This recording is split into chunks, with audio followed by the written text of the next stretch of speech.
Well, thank you very much. I think you probably noticed the cabinet room is getting more and more beautiful. You can see the flags behind us of the different forces and the American flag and various others. It's, I think, quite spectacular. It's never looked this good, and hopefully we're going to do work that's never been as good.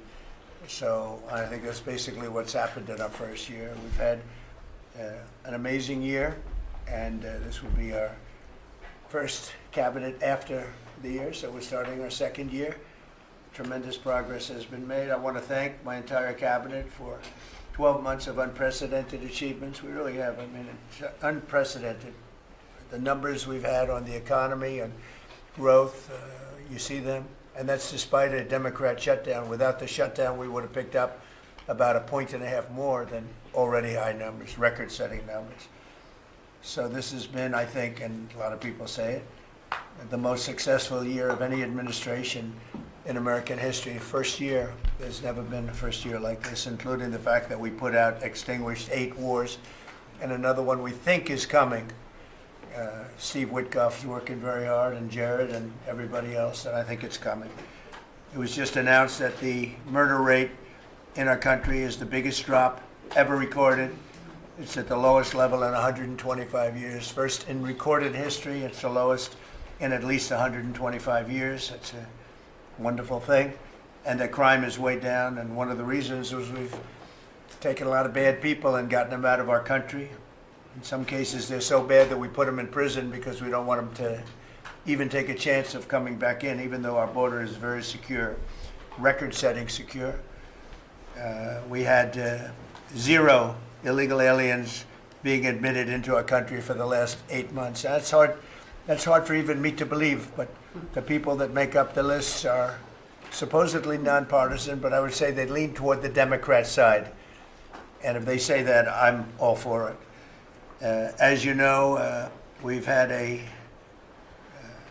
situation take place with respect to Venezuela. I want to just thank General Kane and his staff. Well, the job that they've done is incredible. Nobody's ever seen anything like it.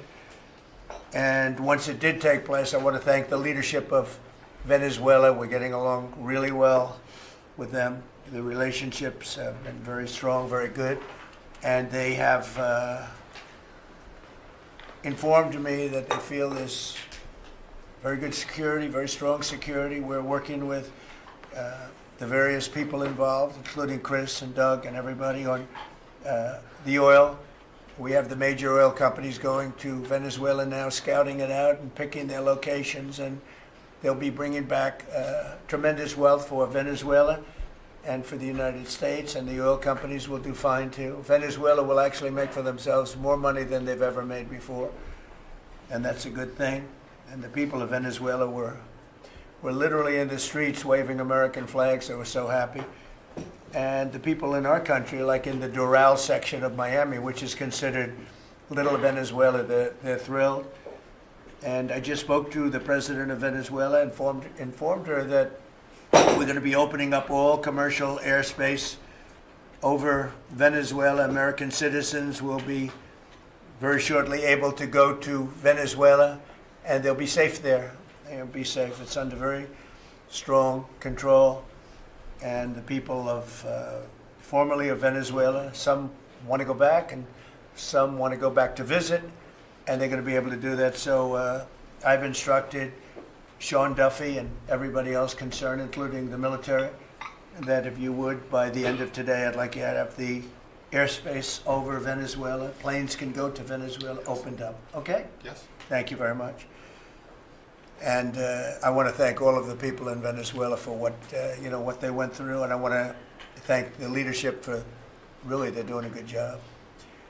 And just as I promised, we've defeated the Biden inflation nightmare and achieved explosive new economic growth. The Atlanta Fed is predicting an astounding 5.4% GDP growth in the fourth quarter, and that's despite the fact that we had a Democrat shutdown. We would have had that number would have been 7%, which is a number nobody's ever heard of. And we've been given great national security because of tariffs. and we've also been given unprecedented income because of tariffs. Part of the income that we gave, $12 billion, we gave to the farmers of our country, so that yesterday I was up in Iowa, and they were very happy, Madam Secretary. Yes, sir. They were very, very happy. They were great. Grateful. So the GDP growth in the fourth quarter was great, and it's going to be, I think we're going to have an amazing and incredible year. Hopefully we won't have a shutdown. We're working on that right now. I think we're getting close. The Democrats, I don't believe, want to see it either. So we'll work in a very bipartisan way. I believe not to have a shutdown. We don't want a shutdown.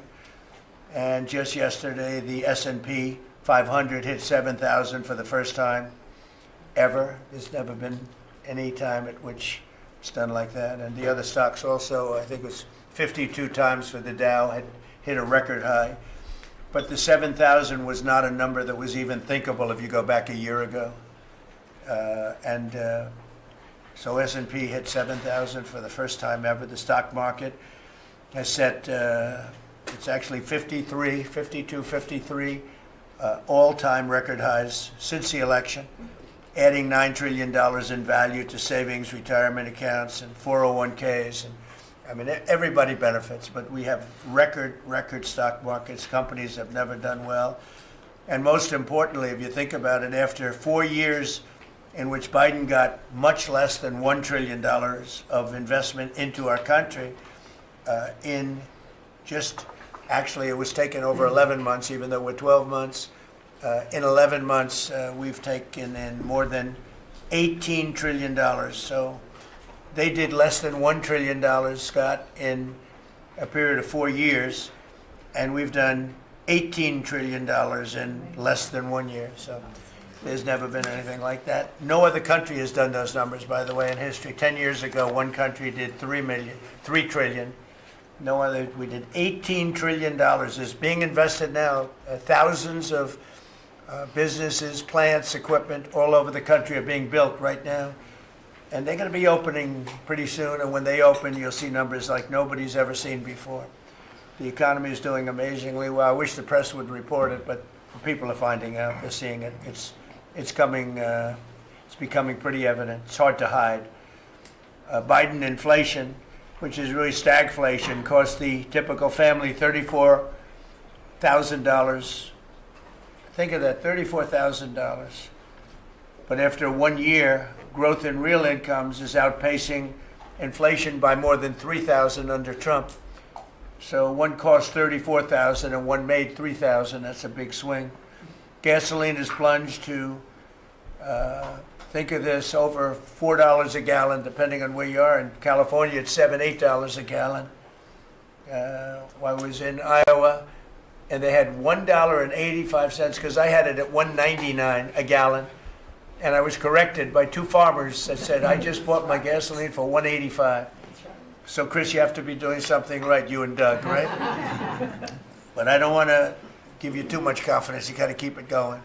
We're drilling, I think I can say we're drilling more than at any time ever in the history. We're taking out more energy out of our land, but specifically, if you look at oil and gas, we've never been anywhere even close. Is that a correct statement? That is correct. All-time records. Yeah, great. It's a great job. Well, it's supply and demand, so that's going down rapidly. And you know, when energy goes down, everything else goes down. They tried to do their thing. It was a disaster.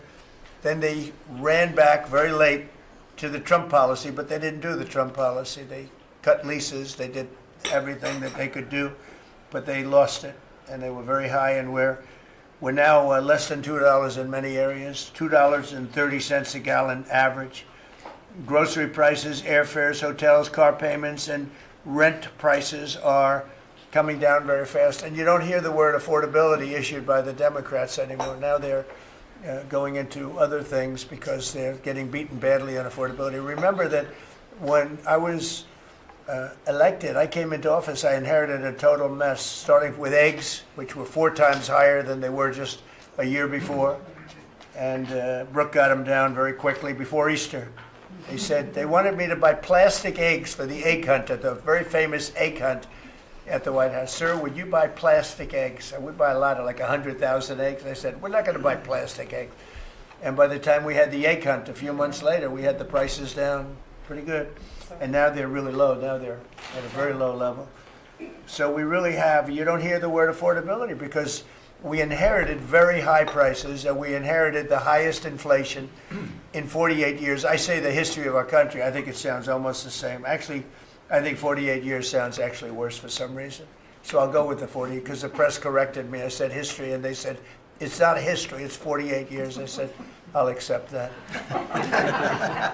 And we had the highest inflation in 48 years.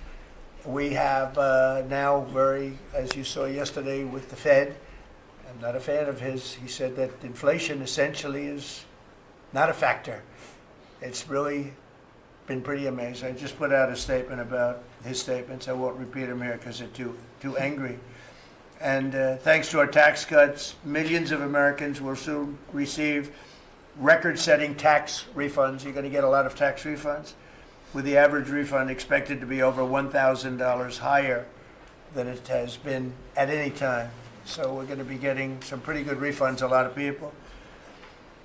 If congressional Democrats had their way, Americans would right now be facing the largest tax hike ever. You know, their proposal was to raise taxes very substantially.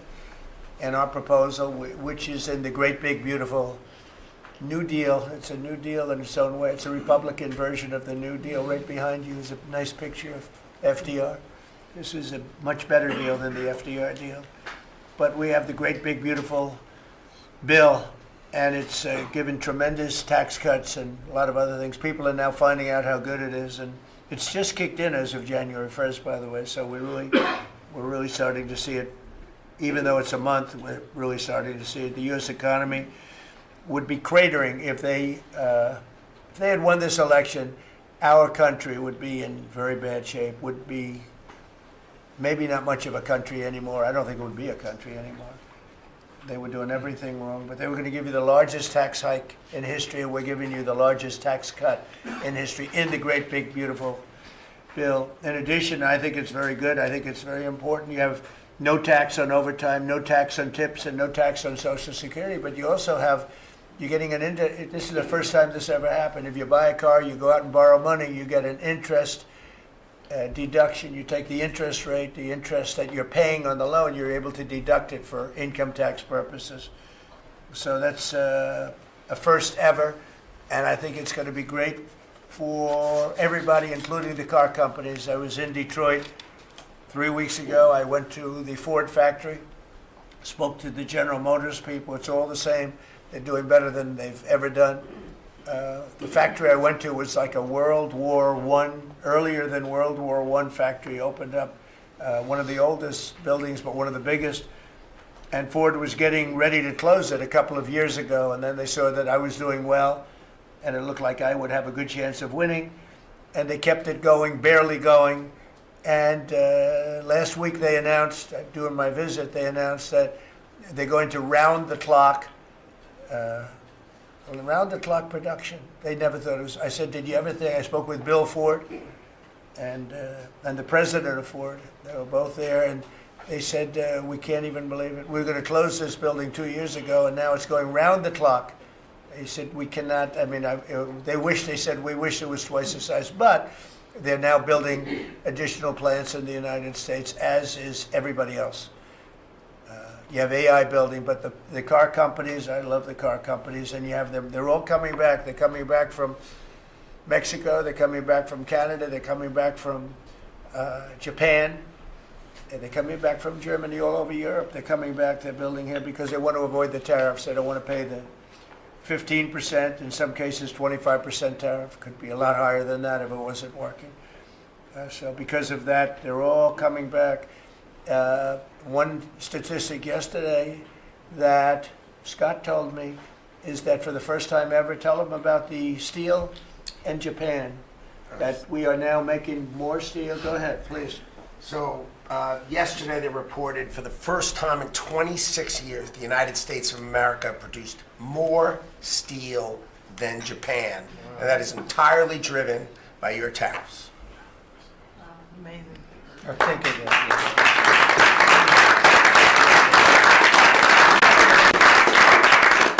He obviously said that much better than I did because I got no applause and I'm giving you home run after home run. He says one thing and everybody else.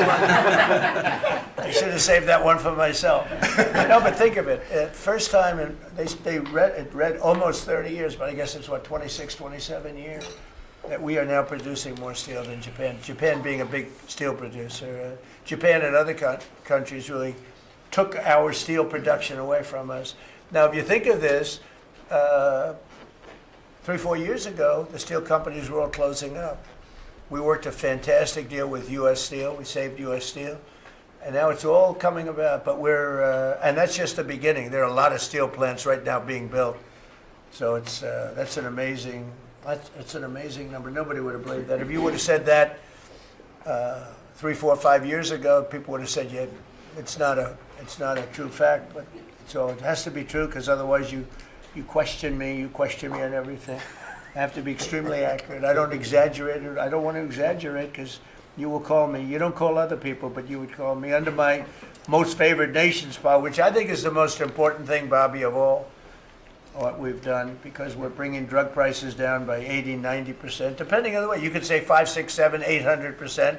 Depends on the way you want to calculate it, right? But let's go the old-fashioned way. But drug prices for prescription drugs will be down 80, 90%, 75%, 68%. They've only gone up for years and years and years. They've only gone up, and now we're going to have essentially the most favored nation. We're going to have the most favored price in the whole world. Whatever the lowest price in the world is, that's what we're going to pay. And I don't want to go into a big deal, but nobody else could have gotten this but this administration. I'm being very nice when I say that. The cost of prescription drugs is coming down by a number that was never even thought of. This will have a huge impact on healthcare, by the way, because obviously drugs are a big part of healthcare, and it will help repair some of the Unaffordable Care Act's damage that they've done, because the Unaffordable Care Act, which is Obamacare, it's unaffordable.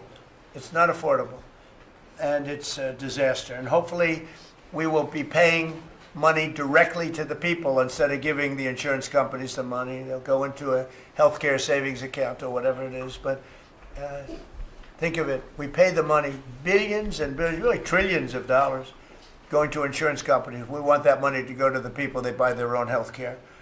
And it's so popular. The problem we have is the Democrats are owned by the insurance companies. They're literally owned lock, stock, and barrel by the insurance companies, and they hate it. But the people love it, including all Democrats. So I think we'll perhaps be successful with it. But it was an idea I had. I read the papers, and I'm reading one of the stories about the insurance companies, how much money they're making, where they received billions and billions of dollars for this stuff from the United States of America, and their stock has gone up by 1,400%. Think of it, 1,400. One went up 1,700%. Numbers went up. If you go up 1,000%, you're doing bad in that business, right? And it's all because of the money. Not all, but mostly because of the money the United States pays the insurance companies. They say, this is big stuff. And I asked somebody, why don't we just pay the people directly? And they said, that's a good idea. It's funny, it's a very complicated business, but actually it's not so complicated. And I went to Bobby and I went to Dr. Oz. I said, can I talk to you guys about this? Is this the kind of money the insurance companies get? Yes. Why don't we pay the people directly? And the primary answer was that the Democrats will never go along with it. But the people go along with it because I put it out. It went viral. Susie, it went all over the place. It became the biggest story. I just said it. And so I think we have a great situation if we can do it. But if you think most favored nation policy for drugs will bring your drug prices down at levels. So now if they're selling a pill for $10 in London and $130 in New York, the London price will go up to $20 and we'll go down to $20. So we'll go from 130 down to 20. And by the way, tariffs did it again because the drug company said, we'll do it begrudgingly, but they were okay. But we'll do it, but no nation's going to approve it because even if you raise the price by, like on a pill, $10 to $20, you're doubling the price of their prescription drugs. I said, no, they'll do it. And when I got them on the phone, I said, if you don't do it, we're going to charge you very substantial tariffs, more money than that's going to cost you. And they said, we'll do it. And before, I don't know that any other president even tried to do it. We can't find it. But if they did try, they wouldn't have gotten through the companies. They wouldn't have gotten through the company, and then they wouldn't have gotten through the country. I spoke with Macron. He was the first one. He was not at that time wearing sunglasses. And he said, no, Donald, I will not do this. I will not. I won't even consider, you're asking me to double the price. I said, you have no choice. You have to do it because you guys have been ripping us off. In other words, the whole world, we've been subsidizing the whole world on drug costs. That's why they were $10 and we'd be at 130. As an example, there were many examples. I could give you examples even worse. He said, no, I will not do that. And I said, yes, you will. 100% you'll do it.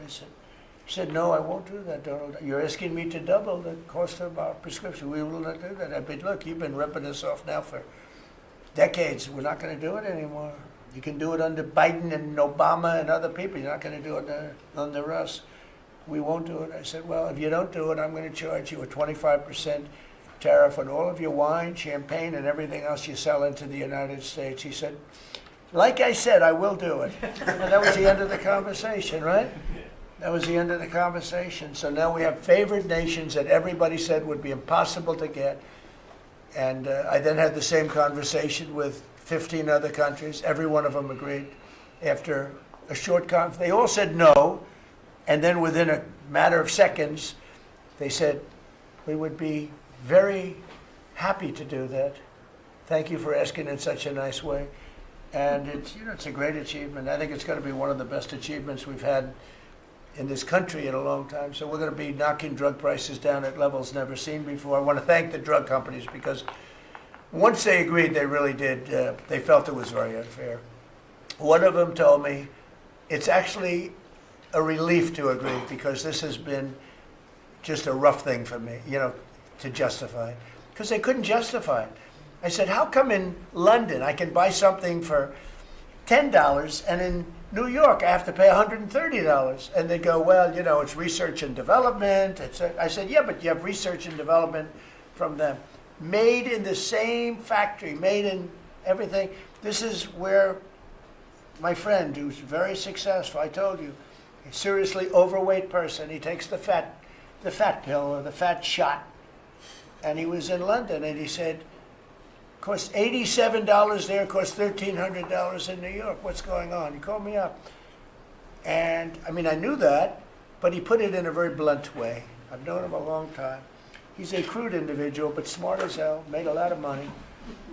But he just thought it was sort of ridiculous. He happened to be in London, and he got the shot, Ozempic, I think, or one of them.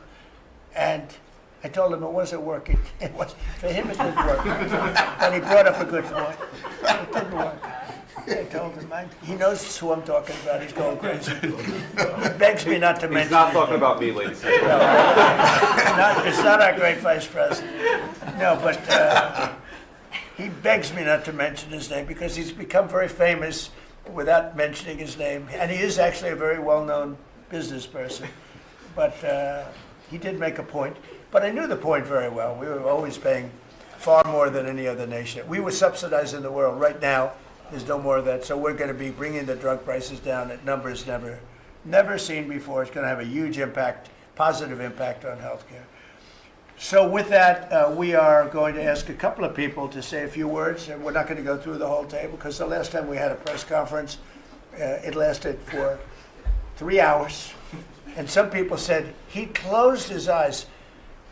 Look, it got pretty boring. In all fairness, I love these people. But there's a lot of people. It was a little bit on the boring side. But I didn't sleep. I just closed them because I wanted to get the hell out of here. Some of them, I didn't sleep, by the way. I don't sleep much, let me tell you. But it's funny. Some of them got me in a blink. When you go like, and they took me as at the closed segment of my cycle. And they said he's sleeping. And besides that, Marco, between these two guys, if I was sleeping, they'd be waking me up very soon. They'd be knocking me, come on, you gotta wake up, boss. But no, we've had great meetings. Look, we're the most transparent presidency by far, and I love going around the room, but we're gonna pick a few people. I think I would like to ask Steve if he could just give us a brief description of how well we're doing in the Middle East, because we have peace in the Middle East now. There's a couple of little minor flames that we put out very easily. And very importantly, we got our last hostage back, which is incredible. Unfortunately, this was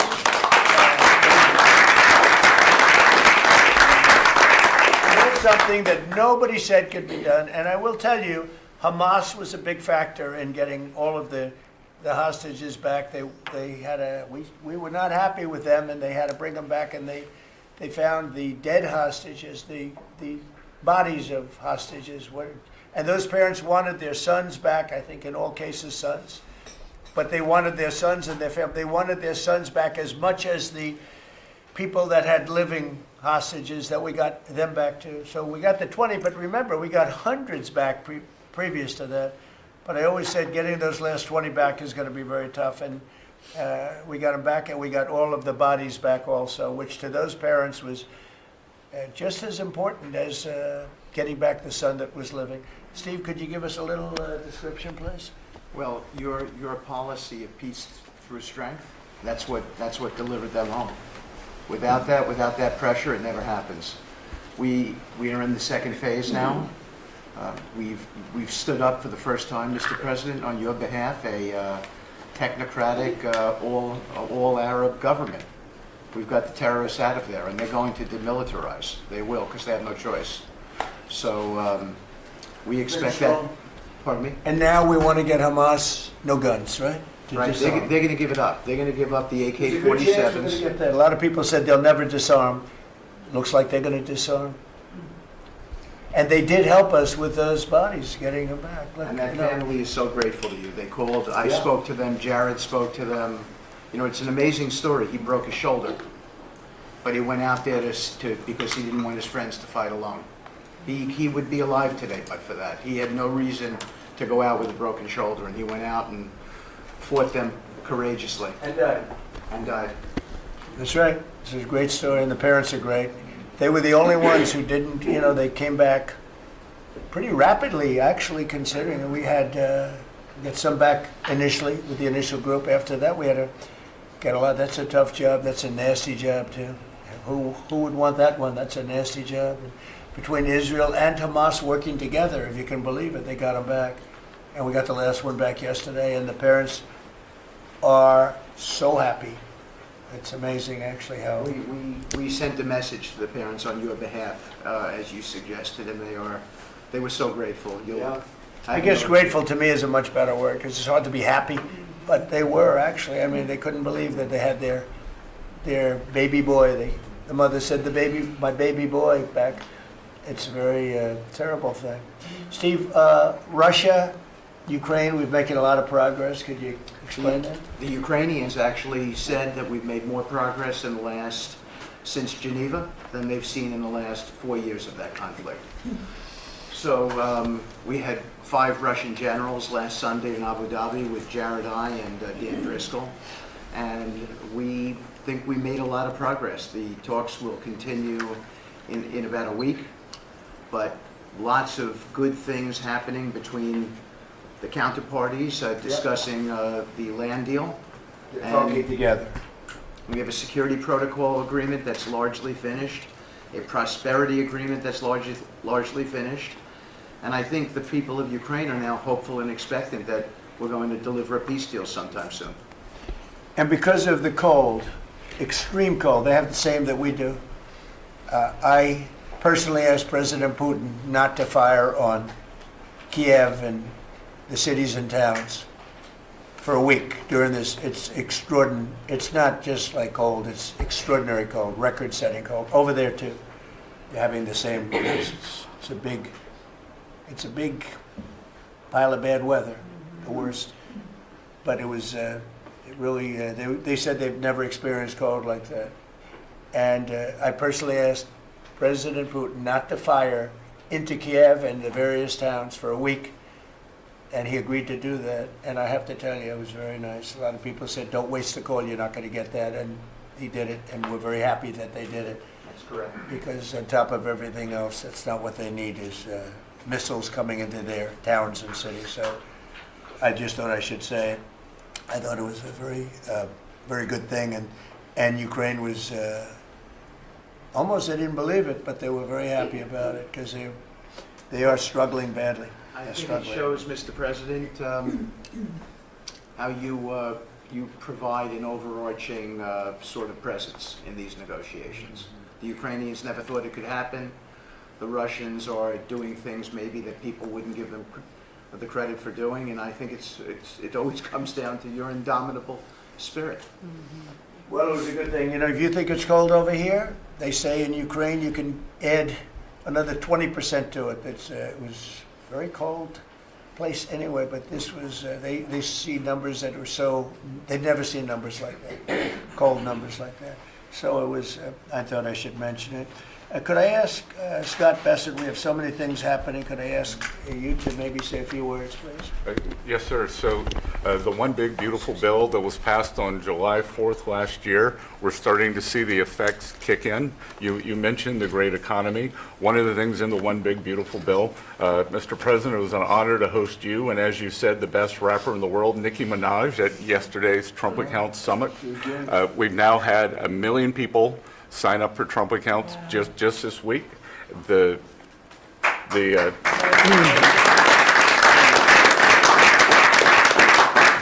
think there'll be 25 million families who are eligible. The segment that you and she did has 1 billion hits. 1 billion hits on the internet. So we're telling everyone, go fill out form 4547, trumpaccount.gov. So thanks to you, the Trump accounts, the next generation's America will benefit from today's record-breaking economy, record-breaking markets. Sir, when we came in, the Biden administration had destroyed the American people with the 3 I's: immigration, inflation, and interest rates. Immigration, check, you close the border. The inflation, as we've heard, back down to target. Prices are coming down. And interest rates, we hope there's more on the way. We've got gains in wages, low prices, and I think 2026 is going to be the year for the Trump boom. It's going to be a supply side boom. I enjoyed the trip out to Iowa. In the diner, the staff there was thanking you for the no tax on tips, and they're expecting big refunds. From that, we saw the CEO of John Deere who said, thanks to your tariffs, new plants in Indiana and North Carolina coming. 2 massive plants being built by John Deere. And he's the chairman and CEO, wonderful guy. And I said he was at the event we had in Iowa, which is appropriate, John Deere, Iowa. But I said to him, so what are you doing? He said, we just announced 2 massive plants. In fact, they're going to have 1 plant for excavators. And he said, there hasn't been an excavator built in this country in 50 years or something. He said they're taking it out of Japan and they're moving it into the United States. 2 very big plants. And I said, so why are you doing it? He said, because of you and because of tariffs. I said, if we didn't have tariffs, would you be doing it? He said, absolutely not.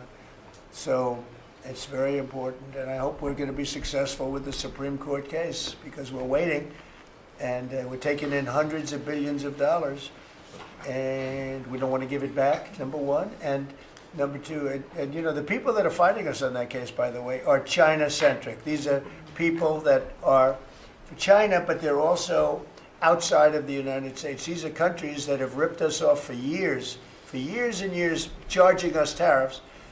And now we're doing an amazing job, and we're getting it back. We're getting it all back and then some. And they're the ones that are leading that lawsuit that we have in front of the United States Supreme Court. So it's a very important lawsuit for our country, and hopefully it's going to work out. We're waiting a long time, but hopefully it's going to work out. We've taken in hundreds of billions, even trillions of dollars, and certainly we've taken in trillions of dollars of, you know, a big part of that $18 trillion that's coming in is because of tariffs. They're coming in, they're building because they don't want to pay the tariff, and The tariffs are very, steep. They could be much steeper. You probably saw I put out a truth today, and the tariffs could be much steeper. We've been actually very nice about it. But even being nice about it, we've taken in hundreds of billions of dollars, and honestly, they've given us tremendous national security. The power that we have because of that, they have given us tremendous strength and national security. Go ahead, Scott.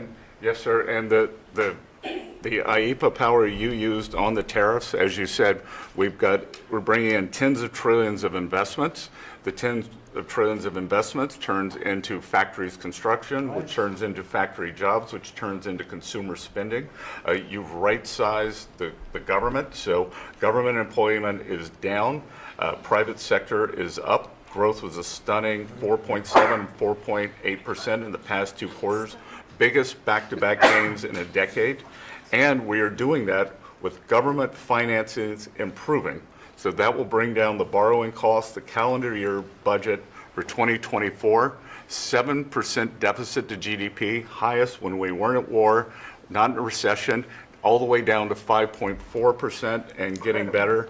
Biggest decline since 2014. Generational gains in productivity, soaring productivity. We're going to lift workers' pay, record high prices, record high profits, and stock prices are soaring. You got a manufacturing renaissance, and all the key inflation metrics are trending lower. Over the past 3 months, the consumer price index is just 2.1, and core prices are even lower at 1.6, and I think that could trend below 1, given energy, as you talked about, the pharmaceutical discounts, and rents. So we're expecting a great year in 2026, Mr. President. And we're going to be announcing next week, I think sometime, Scott and Howard and everybody, we're going to be announcing the head of the Fed, who that will be. And it'll be a person that will, I think, do a good job. We're paying far too much interest in the Fed. The Fed rate's too high, unacceptably high.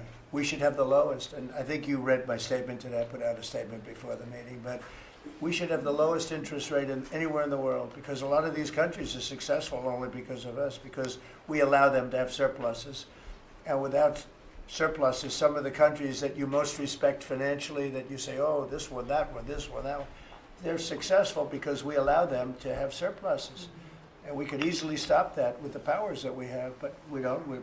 We took some of it, but we took really just a small portion of it compared to what we could take if we wanted to. We should have the lowest interest rate anywhere in the world. They should be 2 points and even 3 points lower. And if it was, each point is the equivalent of, I would say, $500 billion. So if you got 2 points lower, you have $1 trillion in saving, and it's almost, if you call it just a paper expense. You can do it with a pencil. It's not cutting. It's not saying we have to get rid of jobs, or it's just like literally so easy to do. But we have a guy that doesn't want to do it because he's, I think he's politically biased. I really do. I believe he's politically biased because most smart people say it's not even a question.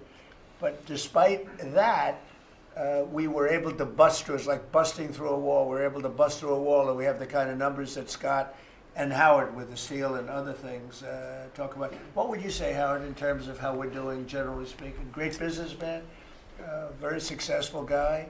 He's doing a really good job. What would you say? Well, no one, before you walked in the door, no one thought our economy could grow 2%.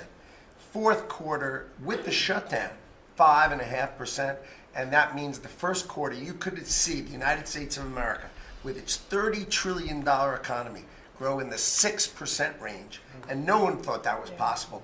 That's how you get jobs. That's how you get money down. That's how you fix the deficit. You are fixing everything with your policies. You have changed America and created the golden age. Thank you. And with the help of the Fed, because we really, we want help, not hindrance. Why would the Fed hinder? But with the help of the Fed, with the right choice, if we make the right choice, a lot of times you make a choice, you think it's good, and it turns out to be not good.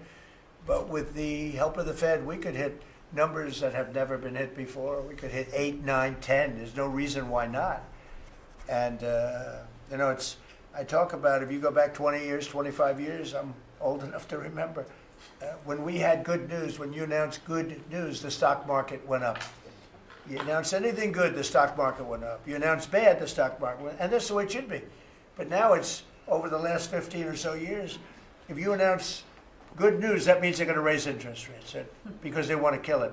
So you can never really be that successful because you announce all record numbers, great, because they're afraid of inflation. But growth doesn't have to have any impact on inflation. It can make inflation go down in many cases. So, and you've seen that with us. I mean, we're growing at a much faster rate than anybody thought was possible. We have very controllable inflation. With Biden, we were getting killed, and we had the worst inflation in 48 years in history, in the history of our country. And that's with going down. So growth is a great thing. It doesn't mean inflation. And I want to go back to a system where when we announce good news, they say that's great. We can lower interest rates instead of raise interest rates. And by the way, if inflation comes, we'll take care of it when it comes. But you know, they're trying to guess it, and they're trying to get it 10 years before in advance. And you know, we want to make this country greater than ever before, and I think we're doing that. But we want to make it that when we announce great news, everything goes up. If we announce bad news, that happens too. We bring it down, and we control, and we do what we have to do. But we can have numbers in the upside like nobody's ever seen before. I want to ask Bobby to say a few words, if he would, about some of the incredible things that we've been doing in your department with Oz and everybody else. Mr. President, we're in the process of implementing your great healthcare bill, which is going to increase affordability, drive down costs, and increase the quality of healthcare for every American. You mentioned MFN, Most Favored Nation.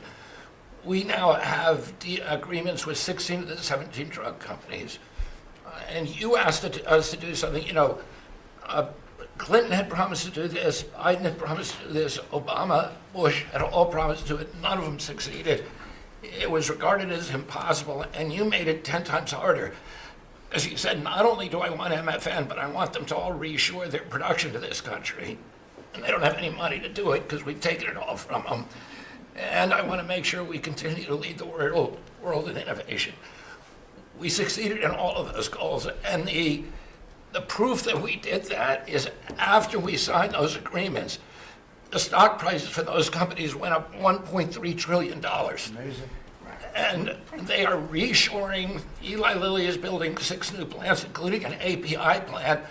So the next time that we have a pandemic in this country, we're not going to be stuck buying API from China, who cuts us off. We're going to be able to make it right here. Novo Nordisk is building 4 new plants, and we are going to be releasing Trump RX so that every American can get the lowest prices in the developed world. In some cases, they're going to be lower than the lowest prices in the developed world. And that's going to be happening sometime probably in the next 10 days. So we're doing rural health care. We sent out $10 billion last week. The states have that money. They're going to be giving it to rural hospitals sometimes in the next 2 weeks. And we're going to revolutionize rural health care in this country. You are raising the influx of federal dollars to rural health care by 30% over the next 5 years. So 30% every year, more dollars, federal dollars, are going to be flowing to them. It's going to allow them to rebuild their decaying infrastructure, to retain providers, and also to revolutionize the use of AI and other technologies, which is going to dramatically lower the prices for rural Americans and raise the quality of their health care. Brooke and I released the dietary guidelines, which have been received incredible acclamation from both sides of the aisle. We are going to change the food culture in this country. Brooke gives away $405 million a day to buy food for Americans. And the WIC program, the Head Start program, SNAP, school lunches, the VA, and the military, they're now going to be getting real food for the first time. And Brooke came up with the ingenious idea of requiring every store in this country that accepts food stamps to double the amount of real food that they're selling. And this is going to drive changes in the market. And it's going to lower the cost of meats, of proteins, of whole grains, of fruits and vegetables so that every American will have in their reach an affordable meal that actually is real food. 70% of American kids now are, 70% of the diet of American kids is now ultra-processed foods.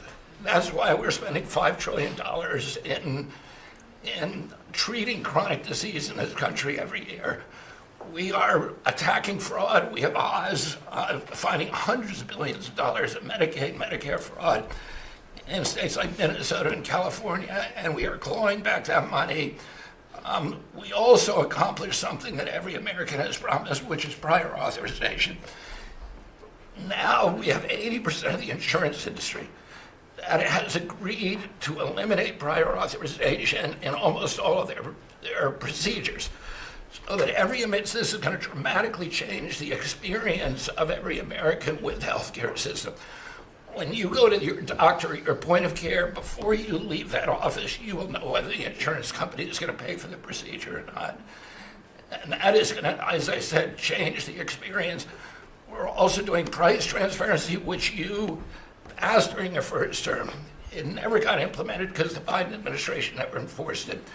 We brought more enforcement actions against hospitals than in this 1 year, and the Biden administration brought in 4 years, and we're doing a crackdown so that every American, when you go to a restaurant, you look at the prices before you buy the meal. You ought to be able to do that when you go to a hospital, and by the time that we leave office, every American is going to have that guarantee.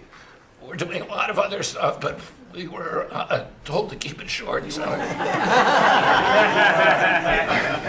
And the autism that's moving along, really, is that We've commissioned now dozens of studies, maybe over 100, and we are going to get those done for you. Good. That's so important. Also, Eli Lilly, Merck, Pfizer, every drug company, they're spending trillions of dollars right now, as we speak, building plants in the United States because they want to be able to save a lot of money on tariffs. It'll be hundreds of percent, 100%, 200%, 300% in 2 or 3 years from now. So I said, you better have your plant built because in 2 years from now, before I leave office, it'll be a sad day. Very sad day for me. But before I leave, every one of these plants better be built because you're going to be paying 300% tariffs. And they're all building their little hearts out. I spoke with the head of Eli Lilly, who's a fantastic guy, a star, actually. He's a star, very smart.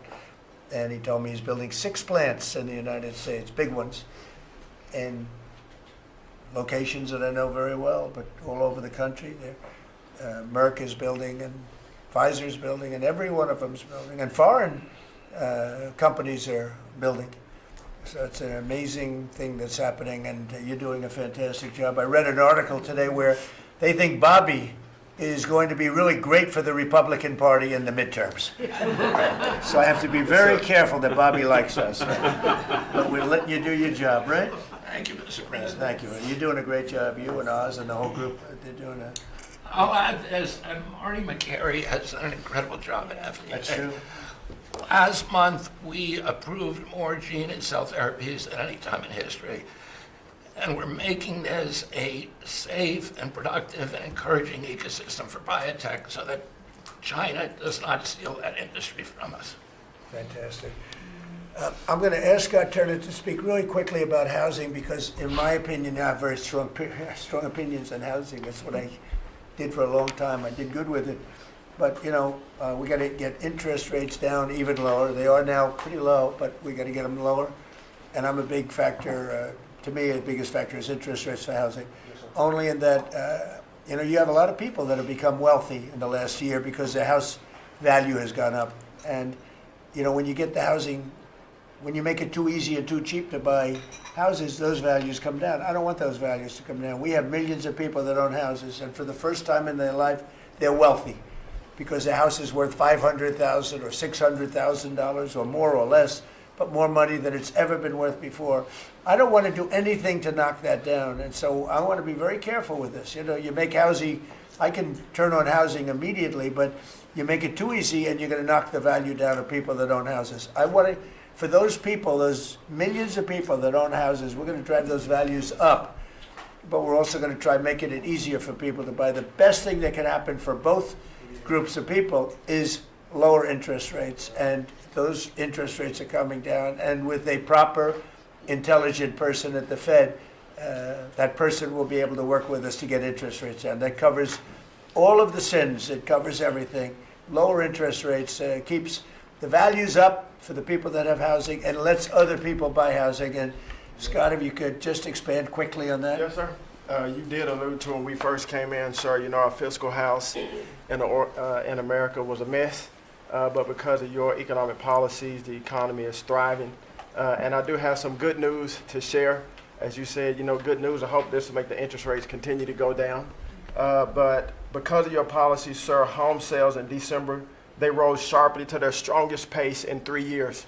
A lot of people, when we first came in particularly young people, were concerned and asking the question whether they would ever be able to afford to buy a house in America, which is the American dream. The 30-year fixed mortgage rate dipped to a multi-year lows, driving monthly payments down for the 2 years at the lowest levels.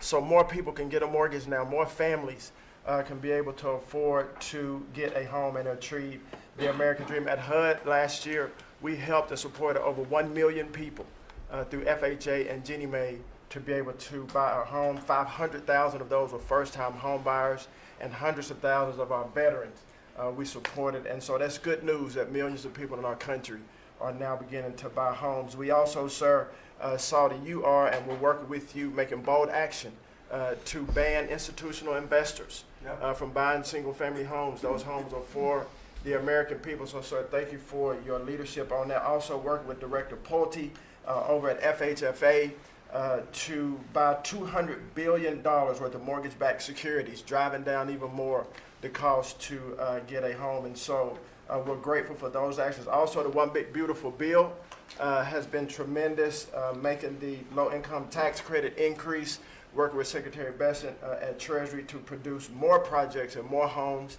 in America. And the One Big Beautiful Bill also made our beloved opportunity zones permanent. And the media doesn't talk about opportunity zones very much, but I'll do it today because I know that they have been transformative in our country. Over 1 million people lifted out of poverty, sir, in opportunity zones, 300,000 new units of housing in opportunity zones, and a 3.4 increase in the value of houses. By the way, we have to give him credit. Senator, he's a great guy. Tim Scott came to see me, first administration, first term, and he had this idea for opportunity zones, and he gave me the idea. We did it. We implemented it. It's one of the most successful programs in the history of our country, and nobody talks about it. The press doesn't talk about it, but I want to just tell you, Tim Scott, Senator, South Carolina, did a great job, right? Did a wonderful job, yes, sir. Did a good job. He's a good man. Yes, sir. And so those have been made permanent now. Will help millions of Americans to be able to afford to buy homes. Also, the One Big Beautiful Bill has been allowing HUD to make sure, working with the Department of Homeland Security, that every person that lives in HUD-funded housing is an American citizen. A blind eye has been turned prior to us being here to people living in HUD-funded housing, but no more. We're going to take account and transparency to make sure. And so there's a lot of crime that goes on in public housing, but we're coming after the criminals and making sure that everybody in there is an American citizen. So thank you for your support. We now have taken possession of our new building in Alexandria, and we're going to save the American taxpayers hundreds of millions of dollars. So, sir, thank you for your support and your leadership. Thank you, Scott. Great job. Appreciate it. One of the things Scott said, though, is, again, existing housing, people that own their homes, we're going to keep them wealthy. We're going to keep those prices up. We're not going to destroy the value of their homes so that somebody that didn't work very hard can buy a home. We're going to make it easier to buy. We're going to get interest rates down. But I want to protect the people that for the first time in their lives feel good about themselves. They feel like they've, that they're wealthy people. And I want them to understand it. You know, there's so much talk about, oh, we're going to drive housing prices down. I don't want to drive housing prices down. I want to drive housing prices up for people that own their homes. And they can be assured that's what's going to happen. Chris, could you say a few words about energy, please? You bet, Mr. President. I can say with confidence that your energy dominance agenda is firing on all cylinders. The United States oil production today is greater than Saudi Arabia and Russia combined, the number 2 and number 3 producers. Our natural gas production today is greater than Russia, China, and Iran combined, the 2nd, 3rd, and 4th largest natural gas producers. Huge production in the United States. Secretary Burgum at the Interior Department has taken in more money on oil and gas lease sales in the first year of this administration than the entire 4 years of the Biden administration. And beyond oil and gas, 6 new coal leases under this first year of this administration from the Interior Department, and coal production is growing again in the United States after years of decline. And this beautiful clean coal was the MVP of the huge cold snap we're in right now. I can say with some confidence, hundreds of American lives have been saved because of your leaning in and stopping the killing of coal and revitalizing coal. Coal, over the last few days, where we're at peak demand in electricity, has delivered 20 times more electricity than solar and batteries. Think about that, 20 times more. An industry. Because coal doesn't mind very cold weather. Right? Clean, you're not allowed to say the word coal without proceeding by saying clean, beautiful coal. Clean, beautiful coal. It's not affected by bad weather. Rain, snow, sleet, freezing cold. How does it react under freezing cold weather? It steps up and delivers big time. In fact, what coal did during this storm was deliver massively more electricity than it was delivering a month ago, because we needed far more electricity. Who can step up? The windmills, by the way, are all frozen. You know that they don't turn. The windmills aren't turning. The windmills that these fools paid for. The fool is this country, because the people that have the windmills get massive subsidy, and they make a fortune on windmills that don't even work, and they don't produce anywhere near what they should be. And it's the worst, most expensive form of energy there is. And by the way, Europe is destroying itself with the stupid windmills they're putting all over their beautiful areas of most magnificent landscapes in the world, and they're just destroying. Europe, bet against smart. Between immigration and energy, they're destroying. It's not recognizable. They've got to smarten up before it's too late. Please go ahead. Yeah, in New England, with somewhat European energy policies, at peak demand time, very cold in New England, wind, solar, and batteries that you were just speaking of delivered less than 3% of the electricity needed at peak demand time, and that's when it matters. Because if electricity goes out when it's very cold, people die. Over 200 people died in a smaller cold snap during the Biden administration. This was massively larger geographically. We have had no failure of the electricity grid, no failure of long-distance transmission lines. Local distribution lines have iced up and come down, and we have people from all over the country working to get those back up because people need their lights back on. But your energy policies delivered just a dramatically different outcome for the American people. If we'd continued the Biden-era policies for one more year, continued to shut down coal plants, continued these crazy climate restrictions that wouldn't even let power plants run at maximum demand time, we hadn't liberated all the backup generators that are sitting there. We gave up an emergency approval, So a lot of run those everything. plants that were going to close, coal plants that were modern and good and threw off very little problem, and that were really powerful. You know, by the way, China does most of everything they're doing with coal. Not that we want to copy anybody, but you know, they make the windmills, but they don't have a lot of wind farms. Somebody ought to look at that. How many wind farms do they have? Very, very few. They make them, they sell them, they make a fortune, but they don't use them. So the coal, I mean, I understand they're using it also as a great backup. So you build a plant, but they have it as a backup in case of tragedy, in case of really bad weather, et cetera, et cetera.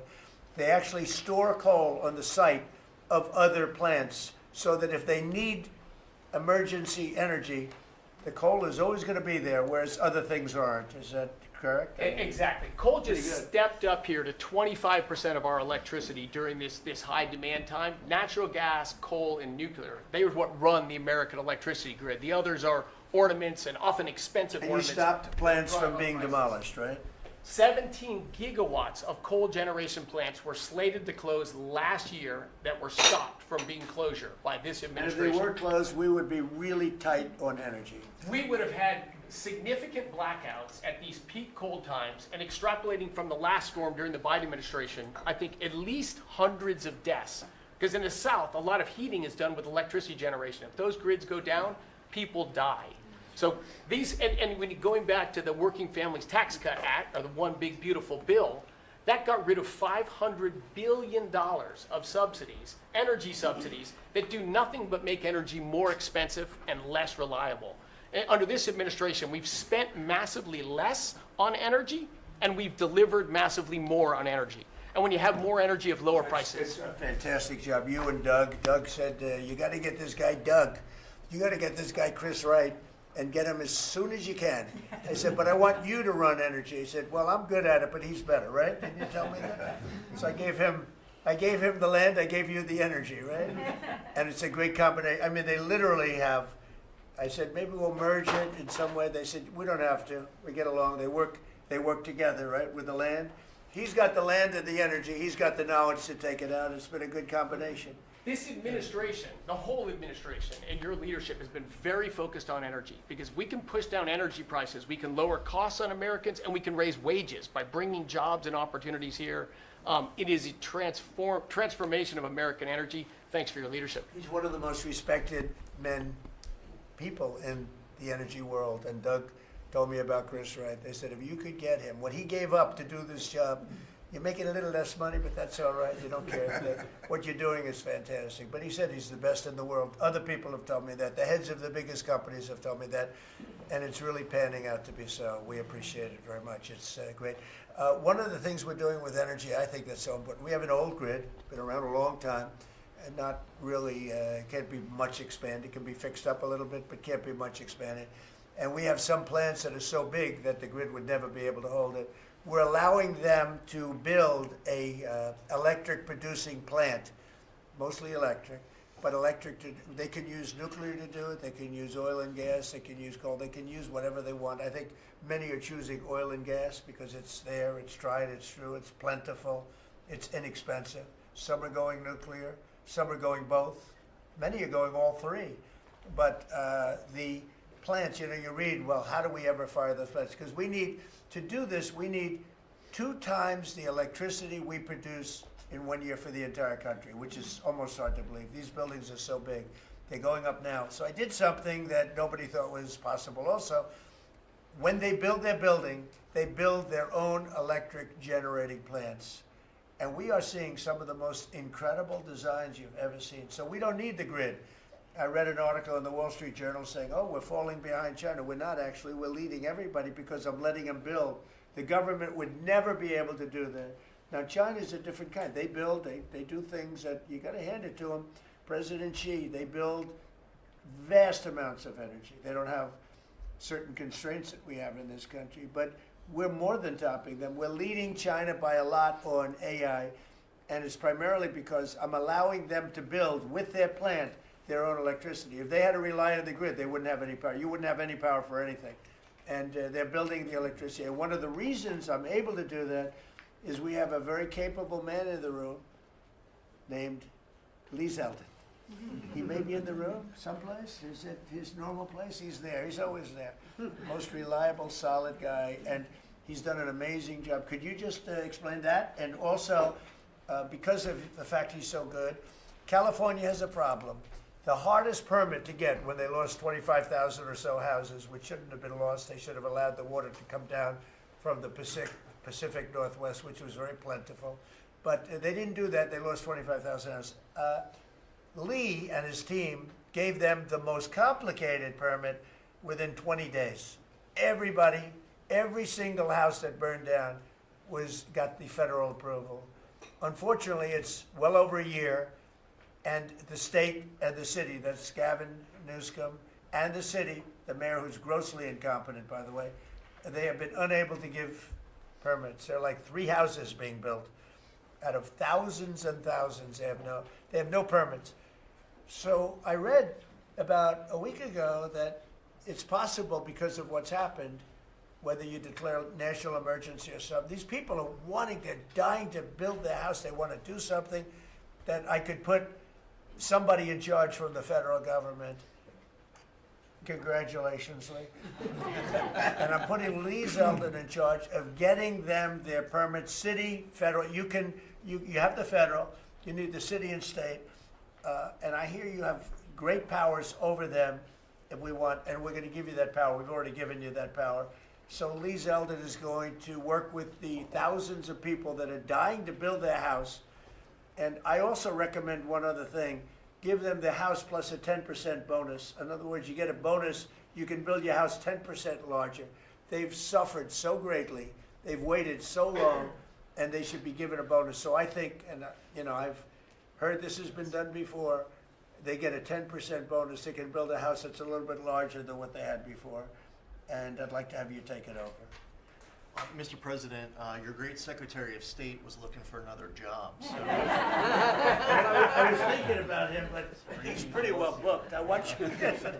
He did a great job yesterday, but he's a little booked up. Let's go, Lee. Talk. No more ideas like that, Lee.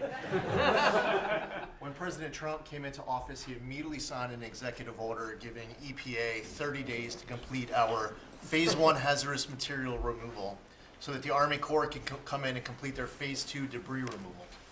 So at first the response was that was going to be impossible. Good luck trying to get it done maybe by the summer. But we figured it out because operating at Trump speed, the president was just sworn in. We had to get it done, and we got it done in less than 30 days. The Army Corps then came in and completed the debris removal. So the federal government, while the governor has tried to accuse this president of not focusing with a laser on putting all of the weight of the federal government into getting this done. It happened from the moment he was sworn into office. SBA came in. I think it was about half of the disaster loan money, billions of dollars from last year went towards these residents and businesses. So the full weight of this government. But right after I was sworn in, which was actually a year ago today, my first trip was to East Palestine because the vice president never forgets his home state. The second trip was going to Los Angeles. There were people with contractors all over Palisades and Eaton ready to rebuild right then and there. You're talking about a year ago. And now the frustration, the passion that we all hear from all of these Los Angeles residents. And President Trump, he's made it clear to us that he's heard enough. And the message should be heard loud and clear to that local leadership. They should be motivated listening to this right now.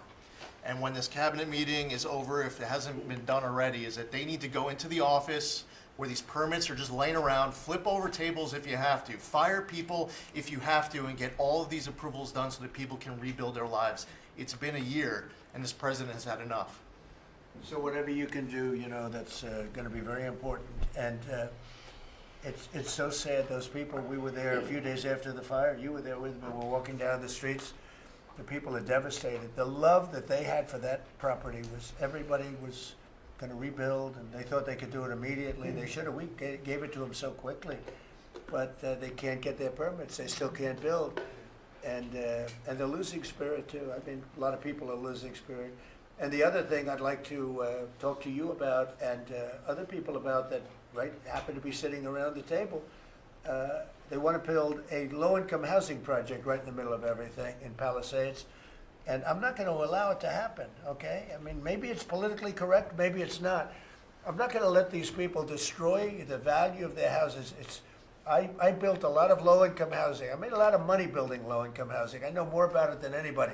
We're not going to allow this guy to build a low-income housing project on top of everything else in the middle of that mess that was created by the fact that they didn't allow water to come down from the Pacific Northwest, okay? And I'd like you to have that stopped, and stopped immediately. No financing, that might be you, Scott, because they'll come to you for financing. It's never going to be approved. You would never, but Scott thought it was a horrible thing. So there's going to be no financing for low-income housing. let the people build their houses, and as fast as you can, help them, help the mayor and help the governor get their permitting done, okay? Yes, sir. Okay, thank you very much. Kelly, I think you were just alluded to, are you helping some of the people out there with loans? Yes, Mr. President, thanks to your leadership, you also helped put the fires out. Your executive order got water to the scene in your earliest days of your presidency. So you've been there from day one. We've been out there twice now. There had been no changes until your executive order this week that is allowing that permitting to happen quickly. We have 16,000 structures burned. We have put loans out on 12,000 of them for $3.2 billion. More than half of all the disaster money delivered in America went to that area. Now, because of the abject leadership, the failures of Gavin Newsom, they have not been able to rebuild. Because of your leadership, they're going to be able to rebuild. But that's not all you've done. They'll take the credit for it, watch. It'll start, and they'll take the credit. Look at the great job we did. They would never, it wouldn't get built in 20 years. And it will be destroyed by building low-income housing next to luxury housing. History says that doesn't work too well. Go ahead. We're going to make sure that doesn't happen, Mr. President. Please. But under your leadership, you've ended at least 8 wars, okay? But probably the most important and underreported war that this president ended was Joe Biden and the Democrats' war on Main Street and hardworking families. We've seen it as I've gone across the country this month, 10 different states, and we saw it when we were together in Iowa. Hardworking families, farmers, small businesses expressing gratitude, lined up to thank you. I was out with our great vice president last week in Toledo, Ohio. They are thanking this administration for getting Main Street back. The Trump tax cuts, the tariffs, deregulation, it's all rocket fuel for hardworking families and Main Streets. And I see it whether it's talking about small business expensing, 100% accelerated for Made in America factories, the 20% pass-through, but it's also working families where they have expanded child tax credits, increased standard deductions, permanent low-income tax rates, health savings accounts, Trump accounts. This president is delivering for Main Street. It's the most underreported story in this country. And I see it in Main Street businesses. All-time small business confidence hit a record under this president last year after the Trump tax cuts. All-time small business formation now at 36 million small businesses and a record $100 billion out from SBA because a record number of people want to invest in this country and hire.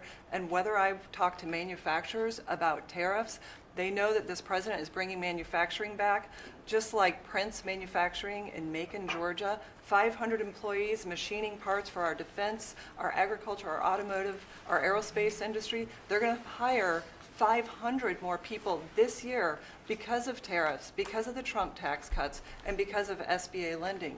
And I see this state after state as I've gone across the country, talked to hundreds of business owners, walked dozens of factory floors.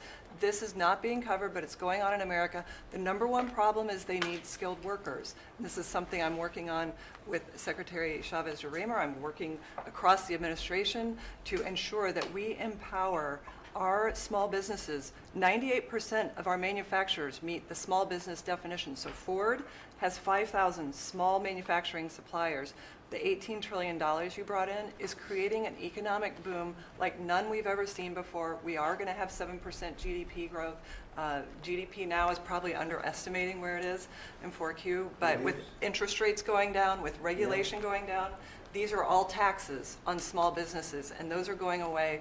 And thanks to President Trump, your leadership, we are seeing Main Street boom. Hardworking families have $1,000 already in their pockets, and when they get their $1,000 refund tax, I hope they all remember that every Democrat voted against them getting their tax refunds, because this is what our administration is doing, is powering your incredible economic agenda forward on Main Street. Thank you very much. Great job. I do want to say that on my left, I have a man who's doing a fantastic job, and on my right also, by the way. But we're spending a tremendous amount of time and effort on building our military. We largely rebuilt the military during my first term, fortunately, and we're greatly enhancing it now. We're going to be doing something new. We're bringing back the battleship, and I thought, like you remember the battleships from the great Iowa and Alabama, Missouri, those unbelievable scenes that you see, Victory at Sea. You'd see these incredible ships, and I thought they were powerful, but the battleships that we're building are going to be 100 times more powerful than those beautiful works of art. I mean, they were magnificent, all steel. We have the steel now, and we're going to be doing that as an enhancement. But our military is very, very strong. You may want to say something about the large fleet of ships that's heading over to the Middle East. Well, Mr. President, you had to, like so many other cabinet members have referenced, rebuild the perception of America. And at the Department of War, that meant reestablishing deterrence.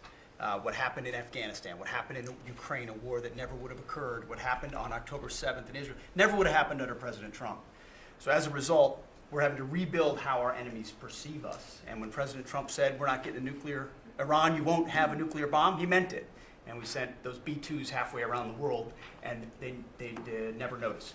When he said, we're not going to tolerate trafficking drugs anymore in our hemisphere, we treat them like the Al-Qaeda of the Western Hemisphere, he meant it, and we're executing that. When you said, Mr. President, we're securing the border, the military was proud to do their part alongside Homeland Security to do that. Same thing with Iran right now, ensuring that they have all the options to make a deal. They should not pursue nuclear capabilities. We will be prepared to deliver whatever this president expects of the War Department, just like we did this month. No other military in the world could have executed the most sophisticated, powerful raid, not just in American history, I would say in world history. What those men did going downtown, another country, the most secure place in the most secure base in the middle of the night, without anybody knowing until those simultaneous bombs dropped 3 minutes before the helicopters dropped. No other country could coordinate that. No other president would have been willing to empower those warriors that way to be that effective. And that sends a message to every capital around the world that when President Trump speaks, he means business, and we are reestablishing deterrence at the War Department, Mr. President. Thank you. Great job you're doing. Just to finish up on that, the Somalian pirates over the years have pirated, stolen many ships. They would get large amounts of money for the ship. You know, you have $1 billion ship, and the insurance companies didn't want to fight because, you know, some of those ships are very flammable. They're carrying millions of barrels of oil. Very flammable, very dangerous situation if they're shot at. So they wouldn't fight. We notified them a number of months ago. Anybody that does that gets the same treatment as a drug dealer sending their drugs in from Venezuela or anybody else. As you know, it's 97% down by water. So the drugs coming in by sea or by water is down 97%. Now we're also starting, that was the more difficult route. Now we're starting to do that by land also. It will be, you'll see that happen as they come in and kill our people with drugs. I think the real number is 300,000 people a year, not 100, but whatever it is, it's a lot of people, hundreds of thousands of people. They're going to get hit. But also we added to the list the Somalian pirates that go out on a boat, similar type boat, actually not quite as fast, not quite as nice as you can imagine, but they get the same missile that we give to the people that are bringing drugs. And so far we haven't seen anybody going out. So the traffic is not being interfered with by people pirating our ships. Not our ships, ships all over the world. I said, make it for any country. We're doing the rest of the world a favor. It's a very effective favor, but we see very little pirating nowadays. You used to have ships being taken every single, like 2 or 3 a week, these massive ships that be brought in to some place in Somalia, which I don't even know is it a country. We have Ilhan Omar left, and then she gives us lectures on the Constitution of the United States.